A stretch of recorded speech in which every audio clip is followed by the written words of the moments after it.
Hello and welcome to Off the Shelf Reviews. I wear alligator boots because I can't afford Crocs. And I'm Gary, and today we're going to review and discuss Alligator, which released in 1980, from writers John Sayles and Frank Ray Perilli, and directed by Teague. Ian, why don't you give us the synopsis? Well, the story follows Detective David Madison, played by Robert Forster. He's investigating some brutal killings where body parts are washing up in the city's water systems. As his investigation leads him into the sewers, he uncovers that not only is there a giant reptile underneath the city, but it's about to break loose and cause a load of havoc.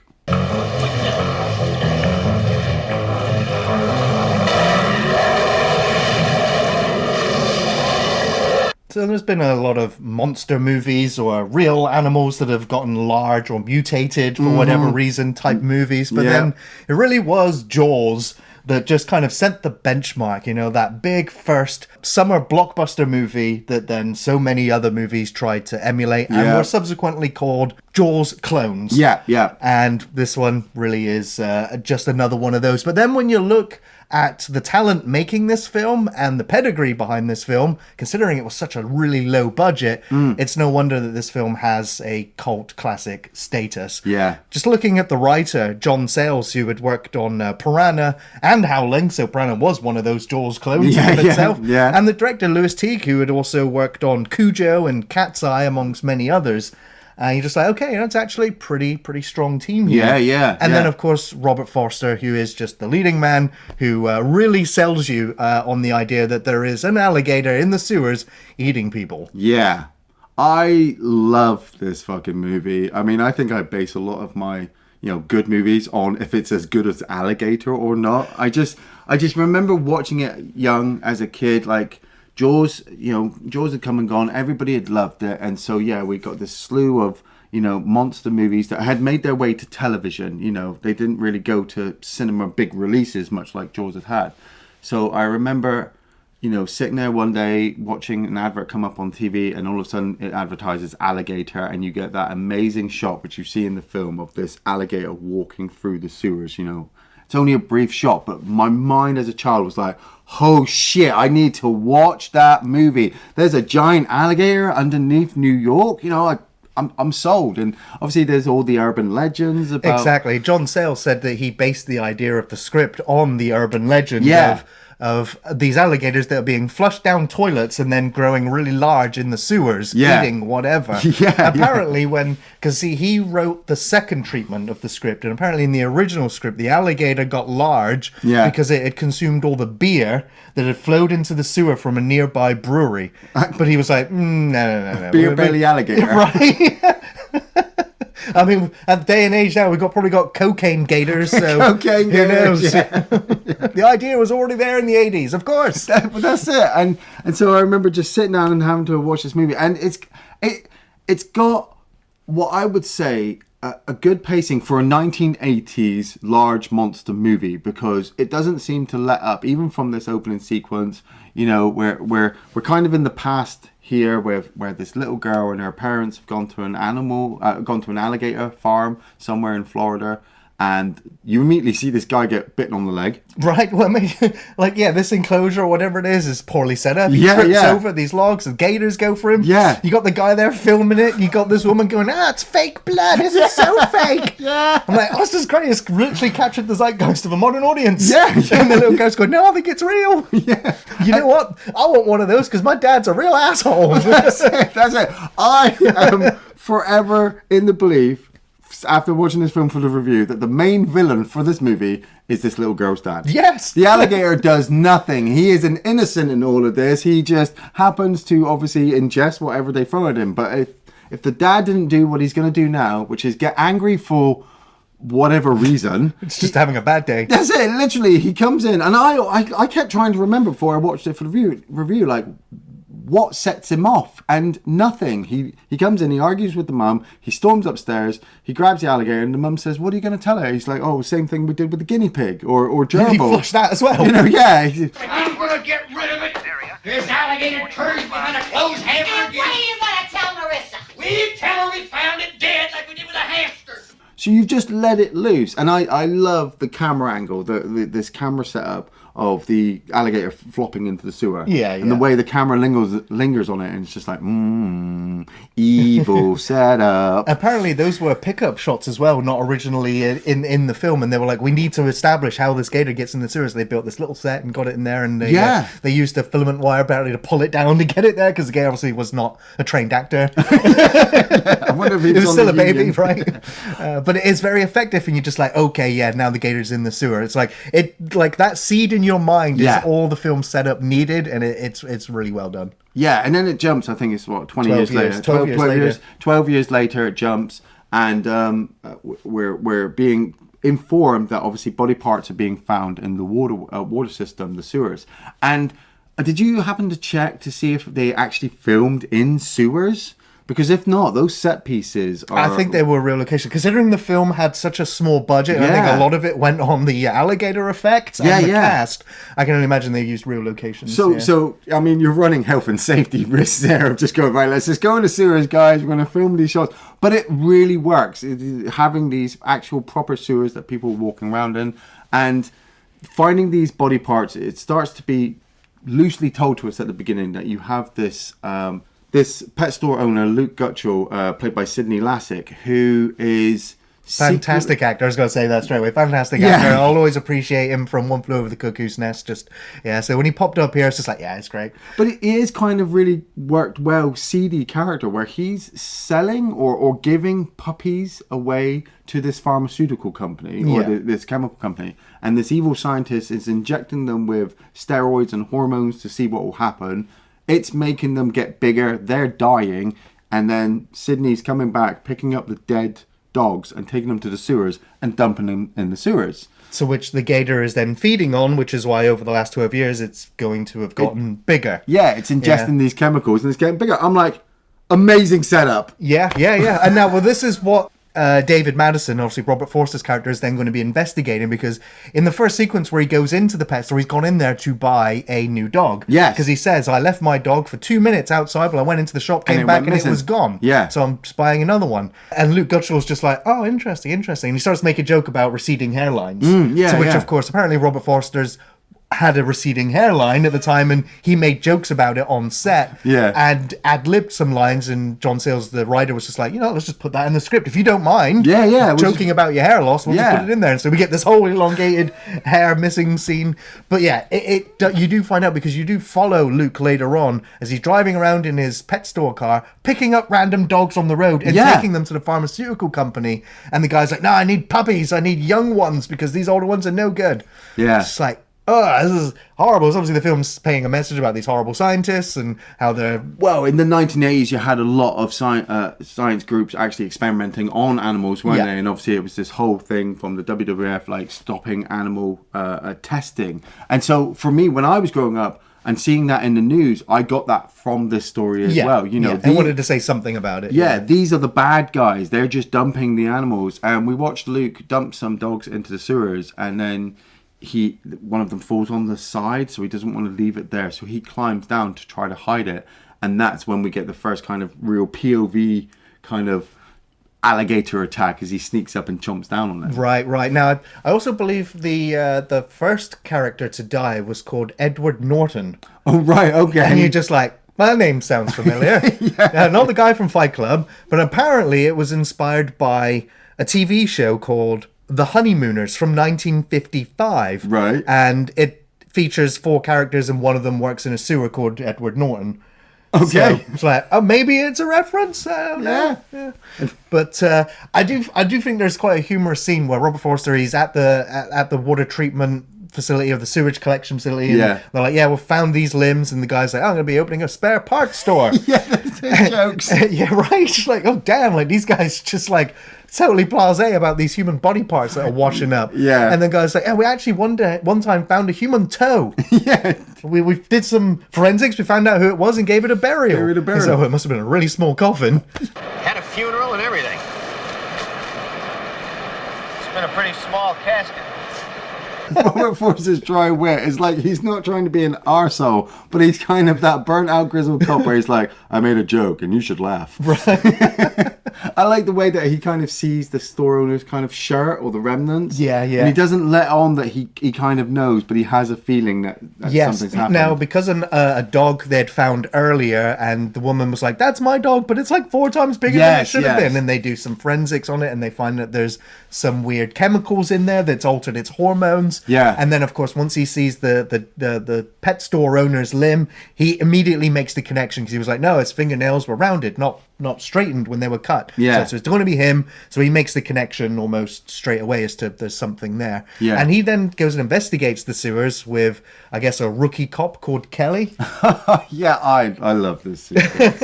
And they go wandering around the sewers. They bring up the map, and we get a quick reveal of the Gator just lurking behind them as they carry on exploring. So good. And then Kelly disappears. We're like, "Oh, got him." But he didn't even make a sound. Yeah. It's a stealth kill. And then that POV shot from the exact same location as the pet store owner creeps up behind him, and he grabs his ass. But he doesn't just jump scare him, he grabs his ass. It's also revealed to us that Detective Madison's last partner was shot and killed A few years ago, in a situation. So nobody really wants to work with Madison, and especially with the fact that Madison wants to go into the sewers to investigate maybe a possible alligator attack, nobody wants to work with him. So he's been lumbered, or he has Kelly with him, the rookie, because Kelly wants to actually work with Madison. So I do love this whole setup where they're in the sewers, and you're hoping that they're going to find some proper evidence, but then when they do come across it, they're just absolutely filled with fear. Well, yeah. Well, I like it because Kelly immediately draws his weapon and starts shooting at it. Yeah. And then they run and try to get up the ladder, but Madison can't shift the manhole. Well, that's it. There's no real stupid kind of 80s horror motifs here. They don't trip and fall. He doesn't have to struggle with. They are literally like, it's a giant alligator. Let's get the fuck out of here. Lift the manhole cover, so it's just as bad as the car won't start. Yeah. But at the same time, for me, that's good, because they've come down comfortably into the sewers to look for it. And now they're uncomfortable. They can't get out because of the sewer lid is stuck, and it will come up again. Don't worry. But we watch Kelly's foot get grabbed by the Gator and see him get yanked down, and then he's dragged away, and you're like, oh shit. And then Madison wakes up in hospital, and obviously has to kind of reveal to everybody what has happened, and not everybody believes him because they haven't found Kelly's body. Madison went down there with him, but he's come back on his own. Yep. So you've also got this reporter who gave us all this backstory early on in the film. Yeah. Just like, "Hey, didn't you lose a partner like so many years ago? You're a terrible cop. Why are you still on the force?" And he ends up wandering down into the sewer as well. Oh yeah, because he's so brave. And he basically wants the scoop. He wants the story. He wants the story. And he gets the scoop of a lifetime as the Gator comes right for him, and we get some impressive still photos when they manage to find the camera intact. Would you say that he bit off more than he could chew? I would say so. I would also say that this is obviously a direct parallel to Jaws 2. Yes, it is. Where Officer Madison is there with all the pictures going, "Look, I know an alligator when I see one." Yeah, because I've seen one up close. And I don't expect to see it again. And of course, all the officials are just like, "Nah, it clearly can't be. It's going to be a giant rat." Like, what? Yeah. He's like, "Right, I need to go and see a specialist." Yeah. And he goes off and he finds Marissa Kendall being played by Robin Riker. Yes. And I didn't recognize her at first. I was like, I know your face. I kind of felt that, yeah. And it's because I don't often revisit season 1 of Buffy the Vampire Slayer. Oh, right. Where she was the witch, Amy's mother, the witch. No way. Yeah. Oh, whoa. But she is a alligator specialist working with snakes at the moment, so reptile specialist. Yeah. And she's like, there's no way an alligator could get that big, especially in the sewers. It needs fresh water, it needs this and that, and just no, it's an urban legend. It's not going to be real. Yeah. And so he moves on, and then we realize that the rest of the police force and everyone around him starts mocking him. He goes to his locker and he sees the toy alligator in there. You got the other guy reading the newspaper report just saying how it's just baloney. Yeah. It's terrible. Yeah. But I also like there's a little poster on the locker there, and it's something about the dangers of mechanical moving parts. Okay. In the shape of an alligator. I was like, they're doubling down on the imagery here. But they're sneaking it in as well, because I didn't even notice it. And we've also got Dean Jagger playing Slade. He's like the big, bold businessman who runs the scientist who's doing the experiments on the dogs. And he needs the experiments to continue because he needs the money to be able to pay for his daughter's wedding. Well, it's also the fact that, like, because we find out when he has scenes with the mayor, and the mayor's just like, oh, we need you to do this because, and Slade's just like, well, we're going to have all this money and we're going to help you, and you'll stay mayor for so long. We'll keep the money coming into the city, and it's just like, all right, so there's corruption going on between the mayor, the pharmaceutical guy, and the chief as well, the police. Yeah, and it's just this whole big setup that that obviously, like Gary just said, that the mayor and this evil corporation are involved. So really, they need to stop the alligator before it causes any more harm to the city. But they don't believe Madison because obviously there's no evidence just yet. And even when Madison actually convinces the whole police force to get behind him, with Chief Clark, played by Michael V. Gazzo, who is just an iconic actor from Godfather Part 2. Right. He's the one who obviously tries to set Michael Corleone up in court and then kind of retracts his statements towards the end. He plays a great chief in this. He's backing Madison, but at the same time, he's got the mayor and Slade breathing down his neck. So he does have to obviously do the usual, well, I have to take your badge and gun from you. But they have this initial idea of getting the SWAT team together and all the police down into the sewers and walking through the tunnels as best they can as a group to flush it out. Yeah. But the alligator managed to evade them. How? It's pretty dark in there. Yeah. I don't know. I don't think they can stick to ceilings. And unless it went into a deeper part of the water, which would have been reported, hey, there's a large section of water here we can't search. But everyone's just like, yep, no, sorry, Madison, you're absolutely mad. And they all go home. And the kids are playing in the street. And they're all ready to have fun. And what comes next is just iconic for this movie. It is sensational. Yes. It's so cool. It is obviously a fake set. It's a bunch of polystyrene held together by cocktail stick things. And so it can just burst up right through. It's a real gator. It is fantastic. No, it's actually, that's the bit that pops up is just a head prop. Oh, right. Yeah, okay. It's literally just a prop because they built to scale this giant gator. Yeah. And then they obviously painted it and dressed it. And then when they got two actors, one at the front, one at the back, to sort of move it, right, that thing did not move. Oh, it was way too heavy. And apparently, Kane Hodder, Jason Voorhees himself, fantastic stunt actor, is the guy in the suit for some of those shots. But for the most part, they could not move it because it was too big and too heavy. Yeah. So they literally had a separate tail built for tail slapping people, nice, and the head for the close-ups of the chomping, and just, so you can get a sense that the gator is there. But there's very few shots where you see the prop gator in full size. So what they do is they built an even tinier miniature set, right? And they put a real gator in there, walking around in it. And because they filmed it like bird's eye view looking down, it's the fakest looking miniature set you've ever seen in a film. I don't care. I don't care. For me, it's that charm. It takes me back to being a kid and watching this monster climb out the sewers and the belief that the creatures are under there and it's getting out and. Like I said, the alligator's not doing anything. It's been forced out of its, nest, out of its world. And so now it's just wandering through the city. People are screaming. The little kid, doesn't he? Him and his friends, they see it come out and he runs off and he runs and gets a knife. Right. And he goes to run back like he's going to stab this alligator. And I'm like, that's a kid from the streets. Right. He don't take no shit. That's a New York kid right there. When you got the police officer driving along saying, I'm going home. And then bang, crashes his car. He gets out of the car. Just stay in the car. Just stay in the car. He just gets out and feeds himself to the gator. Yeah. And we watch it kind of wander around and there's this great part where it slips into a swimming pool. So obviously a lot of rich families have swimming pools and it's going to look for water, and we get told by Marissa Kendall to David Madsen that's what she believes the alligator is going to do. It's going to keep moving from water section to water section. They go off and have a bit of a relationship.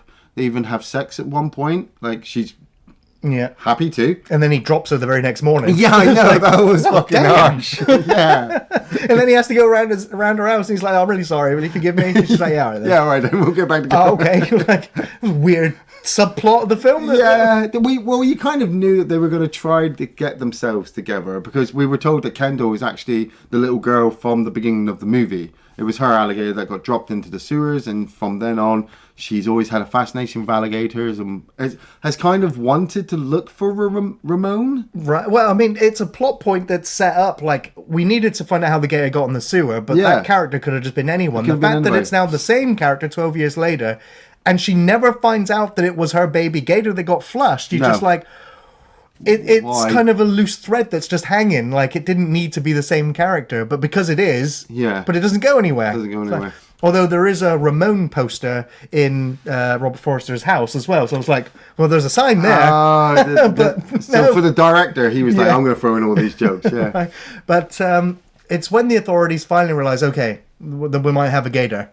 And so they're like, well, we need to get this dealt with quickly. So we're going to hire in a big game hunter. Yeah. Colonel Brock. And that was at this point I was like, okay, now this is definitely a Jaws clone. Yeah. You know, we've got the police officer who's believes that there's an alligator and trying to convince everyone. Then he's got his scientist friend who's like Hooper, Hooper from Jaws, who knows all about the creature or the alligator in this instance. And now we've got the big game hunter who's basically like Quint. And we've also got the dodgy mayor. Yeah. I was like, okay, all the parallels Yeah. are there. All the parallels are there, except this time Brody sleeping with Hooper. Yeah, and they're on land. Right, and they're on land. Well, they're about to go underwater again or into the sewers. So. Well, yeah, but they find out as well, because we get this hell of a great kill, I think, for this movie, where there's a kid's birthday party going on, and these two little boys bring out an even smaller little boy and expect him to walk the plank into the swimming pool. And as they walk out there, they flick on the night lights, and the lights reveal that there's an alligator, a giant alligator in their swimming pool. And before they can realize what they're about to do, they push the little boy into the pool, and the alligator eats the little boy.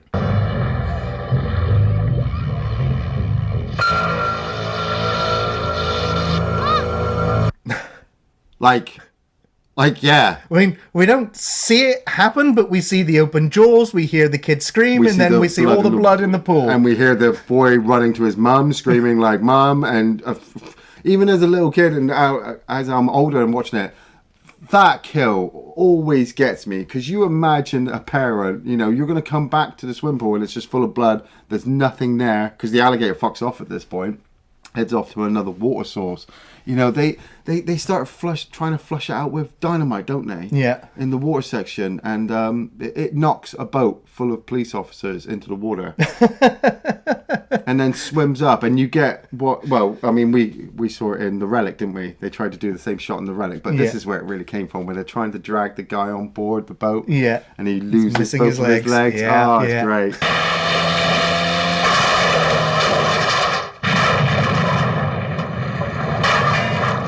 But Robert Forster chases the alligator with Marissa Kendall, and they realise that actually it's heading to Slade Manor for whatever reason. It seems to just be on that path. It's not. It Jaws was of revenge on the scientist that poisoned it all those years. It's not getting revenge. It just happens to be that direction, which is Right. a coincidence.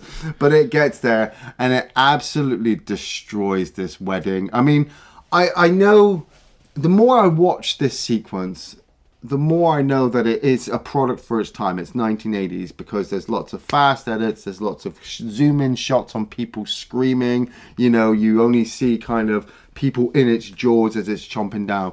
But it's the panic, it's the craziness, it's the fact that everybody's kind of getting their comeuppance as well. You know, you don't want Slade's daughter to, you know, be harmed. But she wanted to be happy, and her boyfriend, I think her husband fucks off at one point. No, he's the scientist, obviously, that was injecting all the dogs, was and he? he dies. Oh, he right. gets killed. Oh, okay, yeah. And so she's the only one who survives, because, Dad goes running off, gets into the car, turns around, the mayor's like, let me in. He's like, nah. And he gets eaten. And then the Gator's like, oh, in the car, are you? Well, I guess it wasn't this hiding spot. I thought it might be, because that Gator's like, nah, I ain't having it. Beat the fuck out of the car. And just squishes him in the car, just flattens it. Yeah. And then disappears after it's chomped enough people and flung enough people with its tail. I mean, when I watched this as a kid, me and my brother were in hysterics over this sequence, just because of the people going flying through the air into the cake, flying into the air through the bushes, and just the quick snapping of the jaws. We're seeing people, and it's just like, it didn't seem horrific at the time. No. And it just, again, has that charm to it, where it's not super bloody. No. But yeah, people are still getting eaten here. Yeah.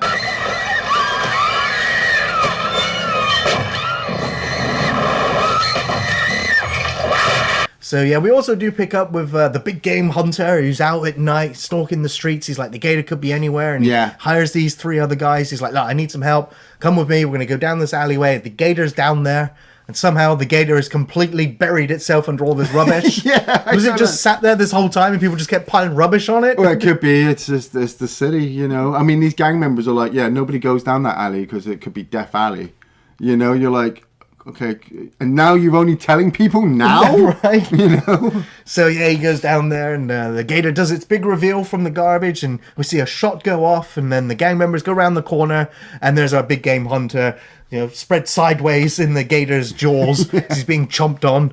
Back to a reaction shot, then back to the gator, and now he's somehow flipped around inside his mouth, and he's going down, and he's panicking and screaming, and down he goes. Quick edits, man. I mean, these quick edits aren't as bad as Saw's quick edit. It's true. It's not rapid edits, but it just makes me like he was in his mouth that way, and then in the next edit he's that way. I'm like, the gator would have had to have spat him out, then picked him back up again. And I was like, maybe he moved around. It's the limitations of the prop, yeah, and so it's edited around it, but it's like, okay, it's fine. Yeah. At the same time, you're also like, you know, you kind of like Quint in Jaws, like after his Indianapolis speech. I mean, he's a bit rough around the edges, not a very likable person, but the sequence with the big game hunter earlier where he's talking to the news reporter and he's just like, you know what an alligator mating sounds like? As he's talking to the reporter, it's like, so creepy. So yeah, he's super creepy. An alligator is a very romantic creature.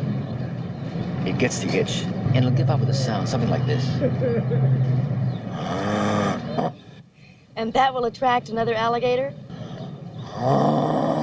So when you're watching him get eaten, you're like, don't care. Yeah. And I'm just like, the pet store owner guy, watching him get eaten, you're like, you had it coming. Yeah. Watching Slade and most of his party guests, you're like, these are all corrupt officials and all yeah. that. Don't care watching them get eaten. So it's really only the kid and I guess the other cop getting eaten earlier, which you're just like, oh. Yeah, But for the most part, you're just like, yeah, eat them. I generally kind of support the alligator because the alligator is not doing anything wrong. Like I said, the dad flushed him down the sewers and he's been surviving on what he can get, which is being poisoned by some evil corporation. So the alligator is not at fault. It's like saying, oh, Jaws is at fault for attacking him. No, the shark is just doing what sharks do. You know, maybe we shouldn't try to blow it up.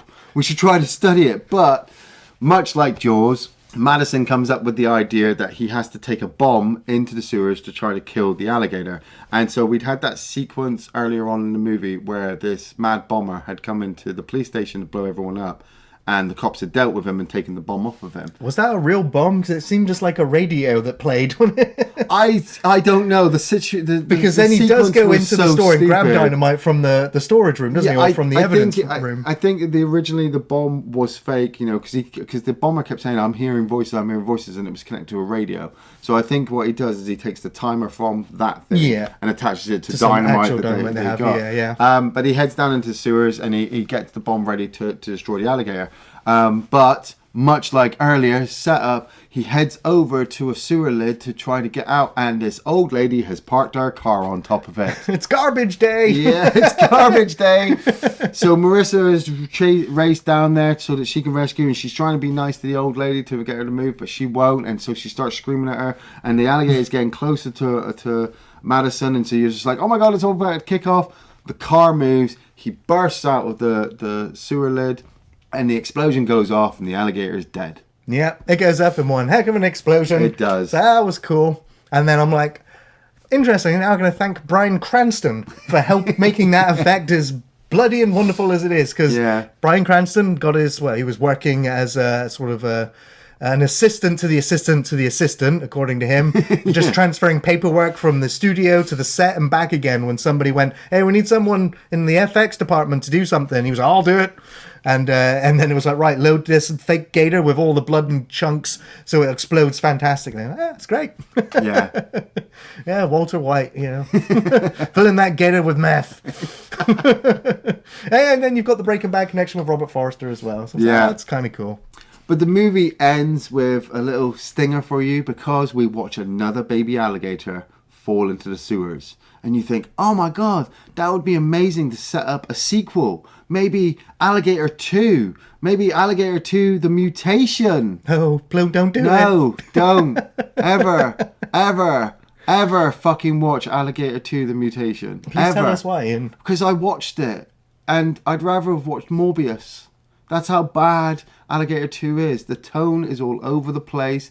The gore effects are just not even as close as what they were in the first movie. There's a whole sequence in Alligator 2 where the alligator attacks a carnival, much like the wedding sequence, right? This carnival's got like 250 people running around, maybe extras all over the place. Guess how many people he kills? None. One. Oh.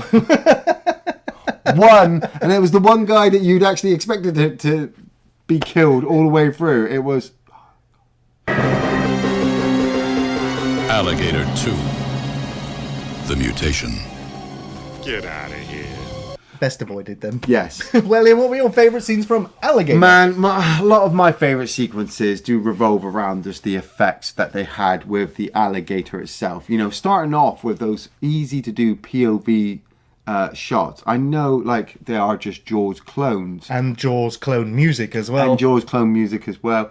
But, you know, it's very easy to do. But they also at least gave that perspective for the alligator where it's kind of smooth along the edge of the water, so you feel like you are in the eye shots of the alligator. When you see it, like, I love the effects of just the quick effects, you know, where they, like you said, you've just got the big head but you can't see the rest of the body, but it's just enough along with the roar to make you go, get the fuck out of there. When you have the live alligator shots, you know, where it's walking along in the sewer chasing people, or if it's climbing out of the actual city itself, leading all the way up to Slade's mansion's wedding attack, which I think is the biggest culmination of seeing the alligator finally, because it's in fucking daytime. Yeah. Not a lot of horror movies say, oh, we've got good effects, and then stick it in daytime. They usually hide it with darkness. This movie did that a little bit and then said, no, actually, let's get it, let's show it to people. We don't care if it's fake. Everyone knows Jaws is fake. We don't care. The little kid getting eaten, I think, is one of the most ultimately harshest kills in an animal movie, next to Piranha and Jaws, you know. Like the guy in Jaws where he's screaming in the boat, like, that's the little kid for me, because the kid sees his death and then he's just thrown in. I do really like the nightmare sequences. Gary and I were talking about it before we turned the camera on, and we do think they are a little bit too long. But we also do think that it works to set up that Robert Forster's character is suffering from PTSD of seeing this kid get killed and eaten. You know, the fact that he's traumatized by it and he's going to have to hopefully deal with it because he's not a coward. He's not going to be able to run away. Leading all the way up to him deciding to just take a bomb into the sewers. Like, if you like Resident Evil 2, right? If you like blowing up an alligator, watch Alligator. Yeah, there are some really great and very impressive visuals in the film. My favourite one being the reveal with Madison and Kelly in the sewer with the torch, and it quickly shines light on the gator that moves, and then the light's back on the map again. You're like, it was brief, it was simple, it was effective, you let us know it was there, and it built that suspense just that little bit more, so I thought that was very effective. That's it. That fantastic shot of the gator bursting up through the pavement, through the sidewalk, and just the big reveal of it walking off afterwards, like, that is awesome. And it's used in the trailer. It's like used on the cover art. It's brilliant. Really, really well done.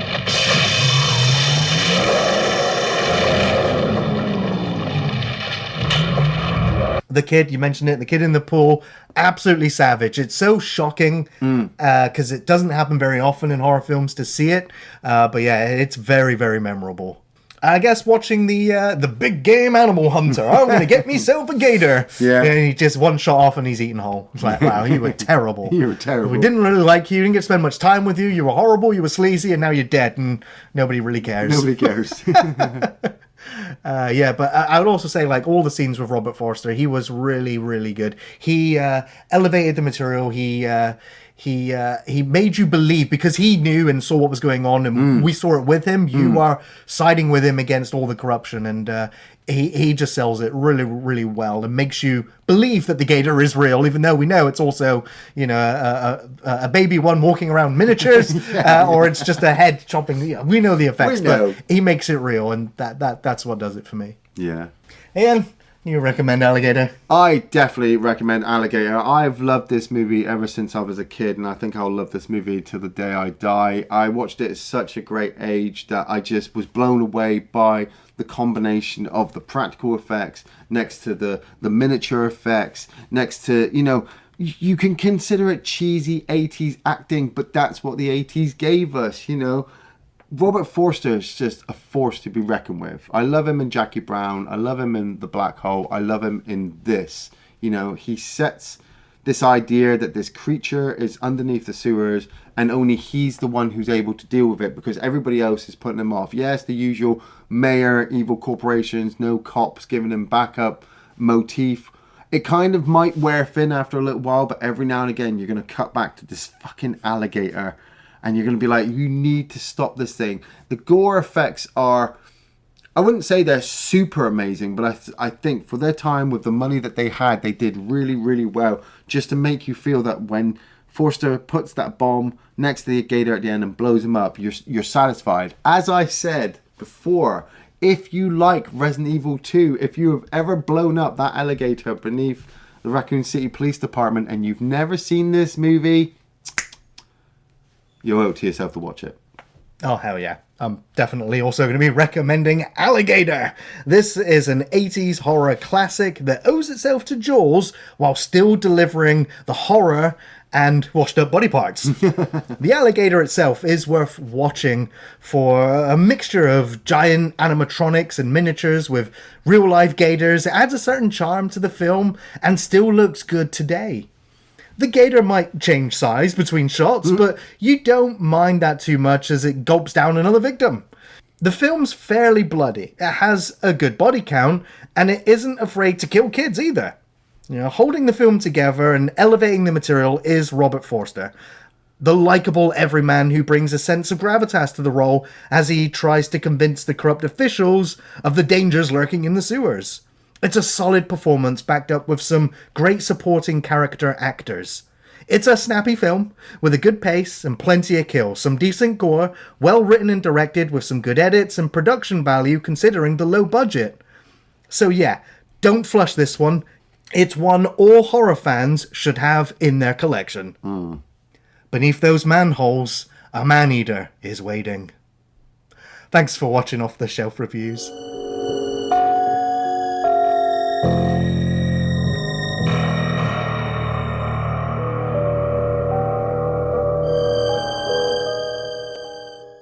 Hey, see him shake, see him wiggle, take him home, make you get